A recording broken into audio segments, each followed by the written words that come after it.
ಕಾಳಿಂಗ, ಏ ಕಾಳಿಂಗ,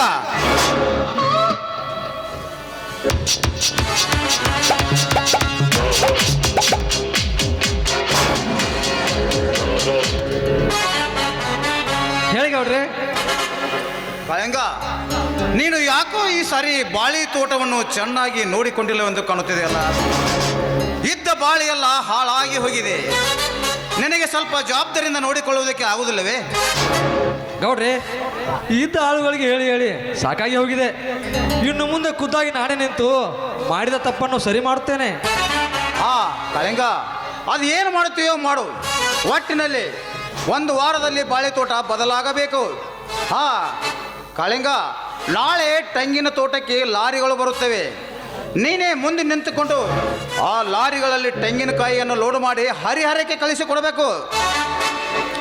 ಆಯ್ತು ಗೌಡ್ರಿ, ನೀವು ಹೇಳಿದಾಗೆ ಮಾಡ್ತೇನೆ.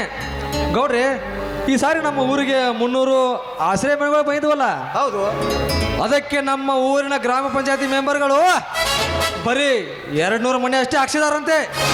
ಇದ್ರ ಬಗ್ಗೆ ಸ್ವಲ್ಪ ನೀವು ಚರ್ಚೆ ಮಾಡಬೇಕು. ಕಾಳಿಂಗ, ನಿನಗೆ ರಾಜಕೀಯ ಅಂದರೆ ಇನ್ನೂ ಏನಂತ ಗೊತ್ತಿಲ್ಲಂದ ಕಾಣುತ್ತದೆ. ರಾ ಅಂದರೆ ರಾಷ್ಟ್ರ, ಜ ಅಂದರೆ ಜನತೆ, ಕಿ ಅಂದರೆ ಕೀಳು ಜನಾಂಗ, ಯ ಅಂದರೆ ಎತ್ತಿ ತುಳಿಯುವುದೇ ರಾಜಕೀಯ. ಏಕೆಂದರೆ ಈ ರಾಜಕೀಯದಲ್ಲಿ ಪರಿಣಿತರಾದವರಿಗೆ ಮಾತ್ರ ಜಯ ಸಿಗುತ್ತದೆ. ಕಾಳಿಂಗ, ಹೀಗೆ ಮಾಡಲಿಕ್ಕೆ ಹೇಳಿದವನೇ MLA ರಂಗೇಗೌಡ. ಗೌಡ್ರೆ, ಈ ರಾಜಕೀಯದ ಗರಡಿಯಲ್ಲಿ ಪಳಗಿ ರಾಳಿಗಳನ್ನು ಎದುರಿಸಿ ಅದರಲ್ಲಿ ಗೆದ್ದು ಬಂದ ರಾಜ ಹುಲಿ ಅಂದ್ರೆ ಅದು ನೀವೇ ಗೌಡ್ರೆ, ನೀವೇ. ಕಾಳಿಂಗ, ಅದಕ್ಕೋಸ್ಕರನೇ ಈ ಊರಿನಲ್ಲಿ ಈ MLA ರಂಗೇಗೌಡ MLA ರಂಗೇಗೌಡನ ಮಾತು ಎಂದರೆ ವೇದವಾಕ್ಯ. ಈ ಮಂಗ ಜಾತಿಯ ಮಾನವರಿಗೆ ಈ ರಂಗೇಗೌಡನ ರಂಗಿನಾಟ ಅದು ಹೇಗೆ ತಿಳಿಯಬೇಕು? ಒಂದು ವೇಳೆ ತಿಳಿದು ಬಂದರೆ ಅವರನ್ನು ತುಳಿದು ಕೊಲ್ಲುತ್ತೇನೆ ಎಂದು ಪಾಪ ಅವರಿಗೇನ ಗೊತ್ತು. ಗೌಡ್ರೆ, ಅದು ಈ ಕಾಳಿಂಗ ಸರ್ಪ ನಿಮ್ಮ ಜೊತೆಗಿರುವವರೆಗೂ ಅದೆಂದಿಗೂ ಸಾಧ್ಯವಿಲ್ಲ. ಒಂದು ವೇಳೆ ಈ 1000 ಹಳ್ಳಿಯ ಸರದಾರನಾಗಿರುವ ನಿಮಗೆ ಸವಾಲು ಹಾಕಿ ಯಾರಾದರೂ ಎದುರಾದರೆ ಅವರ ಎದೆ ಗುಂಡಿಗೆಯನ್ನು ಸೀಳಿ ಅವರ ದೇಹವನ್ನು ಇದೇ ಮಣ್ಣಿನಲ್ಲಿ ಮುಚ್ಚಿ ಮನೆಗೆ ಬರುತ್ತೇನೆ. ಶಬಾಷ್ ಕಾಳಿಂಗ, ಶಬಾಷ್. ನಿನ್ನಂತ ಧೀರ ನನ್ನ ಹತ್ತಿರ ಇರುವಾಗ ಯಾರ ಅಂಜಿಕೆಯು ನನ್ನ ಹತ್ತಿರ ಸುಳಿಯುವುದಿಲ್ಲ. ಕಾಳಿಂಗ, ಈ ನನ್ನ ತೋಳ ತೆಕ್ಕೆಯಲ್ಲಿ ಹಕ್ಕಿಗಳನ್ನು ಹಾಕಿ ಅದು ಎಷ್ಟು ದಿವಸಗಳು ಗತಿಸಿ ಹೋದವು. ಈಗ ಯಾವುದಾದರೂ ಒಂದು ಹಕ್ಕಿ ಇದೆಯೇ? ಗೌಡ್ರೆ, ನಿಮಗೆ ಯಾವ ಹಕ್ಕಿ ಬೇಕೆಂದು ಹೇಳಿ ಕೈ ಮಾಡಿ ತೋರಿಸಿ. ನೀವು ಕಣ್ಣು ಮುಚ್ಚಿ ಬಿಡುವಷ್ಟರಲ್ಲಿ ಅದು ನಿಮ್ಮ ಕಾಲ ಮುಂದೆ ಬಿದ್ದಿರುತ್ತದೆ. ಕಾಳಿಂಗ, ಅಲ್ಲಿ ನೋಡು, ಯಾವುದೋ ಒಂದು ಒಂಟಿ ಹಕ್ಕಿ ಇತ್ತ ಕಡೆನೆ ಬರುತ್ತಿದೆ. ಇಂದು ಮನದಲ್ಲಿ ನೆನೆದ ಆಸೆ ಈಡೇರಿಸಿದಂತಾಯಿತು. ಕಾಳಿಂಗ, ನೀನು ಸ್ವಲ್ಪ ಮನೆಗೆ ಹೋಗು. ನಾನು ಈ ಹಕ್ಕಿಯ ಜೊತೆ ಸ್ವಲ್ಪ ಬೇಟೆಯಾಡ ಬರುತ್ತೇನೆ. ಬೇಡಿ ಗೌಡ್ರೆ, ಹುಡುಕ್ಬೇಡಿ. ಯಾವುದಕ್ಕೂ ನಾನು ಇಲ್ಲೇ ಇರುತ್ತೇನೆ. ನಿಮ್ಮ ಕಾರ್ಯವನ್ನು ನೀವು ಮುಂದುವರಿಸಿ. ಕಾಳಿಂಗ, ಈ ರಂಗೇಗೌಡನಿಗೆ ಹೇಗೆ ಬೇಟೆಯಾಡಬೇಕೆಂಬುದು ಚೆನ್ನಾಗಿ ಗೊತ್ತು. ಇಂಥ ಹಕ್ಕಿಗಳನ್ನು ನಾನು ಎಷ್ಟು ಪಳಗಿಸಿಲ್ಲ. ಈ ಹಕ್ಕಿಯ ಜೊತೆ ಹೇಗೆ ಬೇಟೆಯಾಡಬೇಕೆಂಬುದು ನನಗೆ ಚೆನ್ನಾಗಿ ಗೊತ್ತು. ನೀನು ಮನೆಗೆ ನಡೆ. ಆಯ್ತು ಗೌಡ್ರೆ, ನಾನಿನ್ನು ಬರ್ತೇನೆ. ಯಾವುದಕ್ಕೂ ನೀವು ಹುಷಾರಾಗಿರಿ.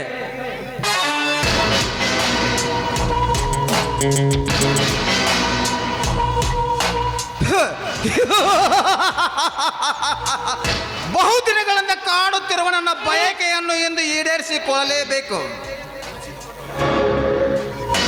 ಹಸಿದುಕೊಂಡ ಹುಲಿ ರಾಯನಿಗೆ ಜಿಂಕೆಯಾದರೇನು, ಹಸುವಾದರೇನು, ಬೇಟೆಯಾಡುವುದೊಂದೇ ಅದರ ಕೆಲಸ.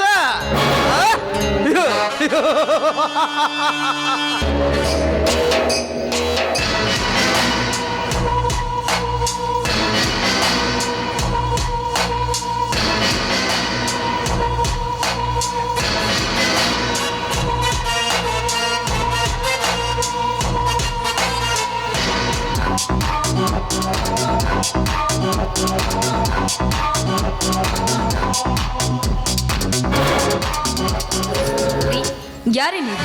ಸ್ವಲ್ಪ ದಾರಿ ಬಿಟ್ಟು ನಿಂತ್ಕೊಳ್ಳಿ. ಓ ಜಾನಕಿ, ರಾಜು ಅಪ್ಪನ ಹೆಂಡತಿ ಜಾನಕಿ. ಏನು ಜಾನಕಿ, ಇತ್ತ ಕಡೆ ಬಂದಿದ್ದೀರಲ್ಲ? ಓಹೋ, ನೀವ ಗೌಡ್ರೆ? ಕ್ಷಮಿಸಿ ಗೌಡ್ರೆ, ಗೊತ್ತಾಗ್ಲಿಲ್ಲ. ನಾನು ಹೋಗ್ಬೇಕು, ಸ್ವಲ್ಪ ದಾರಿ ಬಿಡಿ. ಜಾನಕಿ, ಹೋಗುವುದಕ್ಕೆ ಸಮಯ ಇನ್ನೂ ತುಂಬಾ ಇದೆ. ಹೋಗುವ ಮುನ್ನ ಸಿಕ್ಕ ಸಮಯವನ್ನು ಹಾಳು ಮಾಡಿಕೊಂಡು ಹೋದರೆ ಆ ಸ್ವರ್ಗಕ್ಕೆ ಬಾಗಿಲ ಹಾಕಿದಂತೆ ಸರಿ. ಅಂದ್ರೆ ನಿಮ್ಮ ಮಾತಿನ ಅರ್ಥ? Very simple. ಇಂದು ಇಂದು ನೀನು ನನ್ನವಳಾಗಿ ಬಿಟ್ಟರೆ ಆ ಸ್ವರ್ಗಕ್ಕೆ ದಾರಿ ಮೂರೇಗೇನು ಏನಕ್ಕಿಲ್ಲ. ಗೌಡ್ರೆ, ಬಾಯ್ ಸ್ವಲ್ಪ ಬಿಗಿ ಹಿಡಿದು ಮಾತಾಡಿ. ನೀವು ತಿಳಿದುಕೊಂಡ ಹೆಣ್ಣು ನಾನಲ್ಲ. ದಯವಿಟ್ಟು ನನಗೆ ದಾರಿ ಬಿಡಿ. ಜಾನಕಿ, ಮೊಟ್ಟ ಮೊದಲ ಬಾರಿಗೆ ಎಲ್ಲ ಹೆಣ್ಣುಗಳು ಹೇಳುವ ಮಾತೇ ಇದು. ನೋಡು ಜಾನಕಿ, ನೀನೇನು ಗಂಡು ಮುಟ್ಟದ ಮದರ್ ತೆರೇಸಾನೂ ಅಲ್ಲ, ನಾನೇನು ಹೆಣ್ಣು ಮುಟ್ಟದ ಸ್ವಾಮಿ ವಿವೇಕಾನಂದನೂ ಅಲ್ಲ. ಈಗ ನೀನೊಂದು ಗಂಡು ಮುಟ್ಟಿದ ಮಡಕೆಯನ್ನು ತಿಳಿಬೇಕು. ಹಾಗಂತ ಕಂಡವರ ಜೊತೆ ಮಲಗು ಅಂತೀಯ? ಜಾನಕಿ, ಈ ನಿನ್ನ ಗಂಡನಿಂದ ಕೆಟ್ಟ ಶೀಲವನ್ನಿಟ್ಟುಕೊಂಡು ನೀನೇನು ಸಾಧಿಸಲು ಹೊರಟಿರುವೆ? ಒಂದೇ ಒಂದು ಸಾರಿ ನನ್ನ ಆಶೆಯನ್ನು ಈಡೇರಿಸಿ ಹೊರಟು ಹೋಗು ಇಲ್ಲಿಂದ. ಏಯ್, ಮುಚ್ಚ ಬಾಯ್ನ.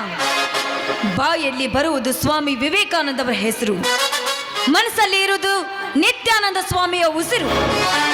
ನಿಮ್ಮಂತ ನಾಯಿಗಳು ಈ ದೇಶದಲ್ಲಿ ಇರುವುದರಿಂದಲೇ ಈ ದೇಶ ಹಾಳಾಗಿ ಹೋಗಿರುವುದು.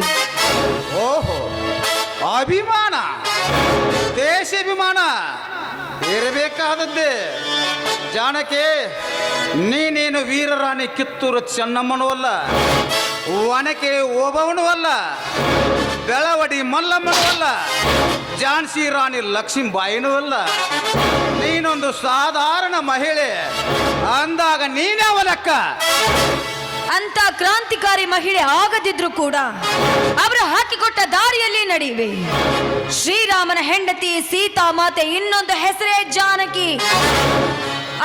ಅವಳ ಹೆಸರಿಟ್ಟುಕೊಂಡ ನಾನು ಅವಳು ಹಾಕಿಕೊಟ್ಟ ದಾರಿಯಲ್ಲೇ ಆದರ್ಶ ಪಾಲನೆ ಮಾಡಿ ನಡೀತೀನಿ. ಜಾನಕಿ, ಅಂದಿನ ಕಾಲದ ಓಬವ್ವ ಇಂದಿನ ಕಾಲದ ಶತ್ರುಗಳನ್ನು ತನ್ನ ಒಣಕೆಯಿಂದ ಬಗ್ಗಿ ಬಡಿಯುವಾಗ ಅವಳ ರಸ ತುಂಬಿದ ಎದೆಗಳನ್ನು ಜೊಲ್ಲು ಸುರಿಸುವ ನೋಡುತ್ತಾ ಕೂತಿರುವ ಈ ಪಡ್ಡೆ ಹುಡುಗರ ಕಲಿಗಾಲವಿದು. ಅಂಥದ್ರಲ್ಲಿ ನಿನ್ನಂತ ಜಾನಕಿಯರನ್ನು ಸುಮ್ಮನೆ ಬಿಟ್ಟು ಬಿಡುತ್ತಾರದೆಂದು ತಿಳಿದಿರುವೆಯಾ? ಅದು ಎಂದಿಗೂ ಸಾಧ್ಯವಿಲ್ಲ. ಮುಚ್ಚ ಬಾಯಿನ ಹುಚ್ಚು ನಾಯಿ, ಇದು ನಿನ್ನ ತಪ್ಪಲ್ಲ. ನಿನ್ನಂತ ರಾಕ್ಷಸನನ್ನ ಹೆತ್ತು ಹೊತ್ತು ಈ ಪವಿತ್ರವಾದ ಭೂಮಿಯಲ್ಲಿ ಬಿಟ್ಟು ಹೋಗಿದ್ದಳಲ್ಲ, ಆ ನಿನ್ನ ಹೆತ್ತ ತಾಯಿದು ತಪ್ಪು. ನೋಡು, ಒಂದು ಮಾತು ಹೇಳ್ತೀನಿ, ನೆನಪಲ್ಲಿ ಇಟ್ಟುಕೋ. ಹೆತ್ತವ ಮುಡಿದ್ರೆ ಭೂತಾಯಿ ಬಂಜ ಆದ್ರೆ, ಸಾಧು ಶರಣರೆಲ್ಲ ಸುಳ್ಳು ನುಡಿದಿದ್ದೆ ಆದ್ರೆ, ನಿಮ್ಮಂತ ಕೆಟ್ಟ ರಾಜಕೀಯದವರು ಹುಚ್ಚರಂತೆ ನಟಿಸಿದ್ರೆ ಈ ಜಗವು ಉಳಿಯುವುದು ಅಂತ ತಿಳಿದುಕೊಂಡಿದ್ಯಾ? ಎಲ್ಲವೋ ಪ್ರಳಯ ಆಗಿ ಹೋಗುವುದು. ಹೊಚ್ಚು ಬಾಯಿ ಹೊಲಸು ಹೆಣ್ಣೆ, ಸುಮ್ಮನೆ ಎದ್ದಂತೆಲ್ಲ ನಿನ್ನ ಮಾತೆ ಮಿತಿ ಮೀರುತ್ತಿದೆಯಲ್ಲ. ಈ ನಿನ್ನ ಹರಿಕತಿ ಕೇಳಿಕೊಂಡು ಕನಿಕರ ಪಟ್ಟು ಸುಮ್ಮನೆ ಬಿಟ್ಟು ಬಿಡುತ್ತೀರೆಂದು ತಿಳಿದಿರುವೆಯಾ? ಸುಮ್ಮನೆ ನನ್ನ ಮಾತಿಗೆ ಒಪ್ಪಿಕೊಂಡು ಒಂದೇ ಒಂದು ಸಾರಿ ನನ್ನ ಆಶೆಯನ್ನು ಈಡೇರಿಸಿ ಹೋಗು. ಇಲ್ಲದಿದ್ದರೆ ನನ್ನ ಮನುಷ್ಯತ್ವವನ್ನೇ ಕಳೆದುಕೊಳ್ಳಬೇಕಾಗುತ್ತದೆ. ಸೋಳೆ ನಾನಲ್ವೋ ಮುಟ್ಟಾಳ? ನೀನೊಬ್ಬ ಗಂಡು ಸೂಳೆ. ಹದಗೆಟ್ಟ ಹಾದರದ ಹೆಣ್ಣೆ, ಎಂದು ಮುಗಿಯಿತೆಂದು ತಿಳಿದುಕೊಂಡು ನಿನ್ನ ಈ ಶೀಲದ ಸ್ವಾಭಾಗ. ಬೇಡಿ, ನಿಮ್ಗೆ ಕೈ ಮುಗಿದು ಬೇಡ್ಕೋತೀನಿ, ದಯವಿಟ್ಟು ನನ್ನನ್ನೇನು ಮಾಡಬೇಡಿ, ಬಿಟ್ಬಿಡಿ. ಜಾನಕಿ, ನೀನು ಕೈ ಮುಗಿದು ಕೇಳಿಕೊಂಡರೆ ಬಿಟ್ಟು ಬಿಡೋದಕ್ಕೆ ನಾನೇನು ದೇವತಾ ಮನುಷ್ಯನ ತಿಳಿದಿರುವೆಯಾ? ಕುಬೇರ, ಈ ಕಲಿಯುಗದ ಕುಬೇರ. ಜಾನಕಿ, ಇವತ್ತು ಒಂದೇ ಒಂದು ಸಾರಿ ನನ್ನ ಆಶೆಯನ್ನು ಈಡೇರಿಸು. ಇಲ್ಲದಿದ್ದರೆ ಬಲವಂತವಾಗಿ ಆದರೂ ನನ್ನ ಆಶೆಯನ್ನು ಈಡೇರಿಸಿಕೊಳ್ಳುತ್ತೇನೆ. ಬಾ ಜಾನಕಿ, ಬಾ. ಬೇಡ, ನನ್ನನ್ನೇನು ಮಾಡ್ಬೇಡಿ.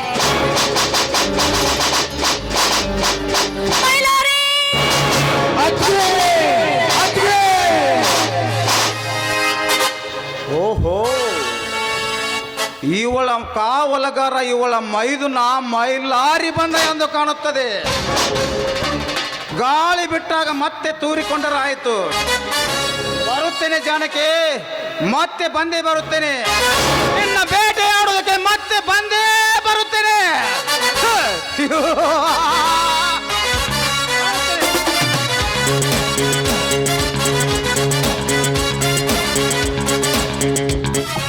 ಅತ್ತಿಗೆ, ಏಕೆ ಅತ್ತಿಗೆ ಚೀರ್ಕೊಂಡ್ರಿ? ಏನಾಯ್ತು? ಮೈಲಾರಿ, ನೀನು ಬರ್ದೇ ಹೋಗಿದ್ರೆ ಈ ನಿನ್ನ ಅತ್ತಿಗೆ ಬದುಕ್ತಿರ್ಲಿಲ್ಲ. ಮೈಲಾರಿ, ಬದುಕ್ತಿರ್ಲಿಲ್ಲ. ಅತ್ತಿಗೆ, ಯಾಕೆ ಅತ್ತಿಗೆ ನೀವು ಈ ರೀತಿ ಮಾತನಾಡ್ತೀರಿ? ನೀವು ಸಾಯುವಂತ ಮಾತನಾಡಲು ಕಾರಣ ಯಾರು ಅತ್ತಿಗೆ? ಮೈಲಾರಿ, ಹೋಗ್ಲಿ ಬಿಡಪ್ಪ. ಈ ಸಮಯಕ್ಕೆ ಸರಿಯಾಗಿ ಬಂದು ನನ್ನ ಮಾನ ಪ್ರಾಣ ಕಾಪಾಡಿದೆಯಲ್ಲ, ಅಷ್ಟೇ ಸಾಕು. ನಡೆ, ಮನೆಗೆ ಹೋಗು. ಇಲ್ಲ ಅತ್ತಿಗೆ, ಸಾಧ್ಯವಿಲ್ಲ. ನೀವು ಏನಾಗಿದೆ ಎಂದು ಹೇಳುವವರೆಗೂ ಈ ನಮ್ಮ ಮನೆಯನ್ನು ಹೊಸ್ತಿಲ ಮೇಲೆ ತುಳಿಯೋದಿಲ್ಲ. ಇದು ನಿಮ್ಮ ಮೇಲಾನೆ. ಮೈಲಾರಿ, ಮೈಲಾರಿ, ಯಾಕಪ್ಪ ಈ ರೀತಿ ಹಠ ಮಾಡ್ತೀಯ? ನಿನಗೇನಾದ್ರೂ ಗೊತ್ತಾದ್ರೆ ಎಲ್ಲಿ ಅನಾಹುತಕ್ಕೆ ಗುರಿ ಆಗ್ತೀಯ ಅನ್ನೋ ಒಂದೇ ಕಾರಣಕ್ಕೆ ನಾನು ಈ ರೀತಿ ಭಯದಿಂದ ಹೇಳ್ತಾ ಇದ್ದೆ. ಅಂದರೆ ನಿಮಗೆ ಏನೇ ತೊಂದರೆ ಆದರೂ ಅದನ್ನು ನೋಡಿಕೊಂಡು ಸುಮ್ಮನಿದ್ದು ಬಿಡಬೇಕೆ ಅತ್ತಿಗೆ? ಅದು ಹಾಗಲ್ಲಪ್ಪ ಮೈಲಾರಿ. ಅತ್ತಿಗೆ, ಮತ್ತಿನ್ಯಾಗಮ್ಮ ಹೇಳು ಅತ್ತಿಗೆ. ಅದು ನಾನು ನಿನಗೆ ಬುತ್ತಿ ಕಟ್ಕೊಂಡು ಬರ್ತಾ ಇದ್ದೆಪ್ಪ. ಮಧ್ಯ ದಾರಿಯಲ್ಲಿ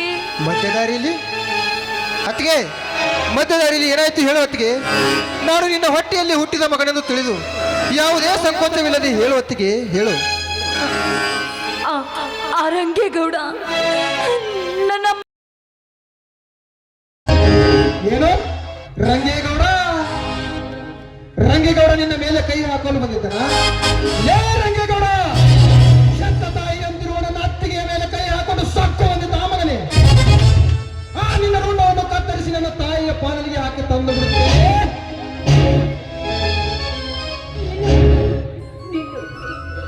ಬಿಡಪ್ಪ, ಬೇಡ.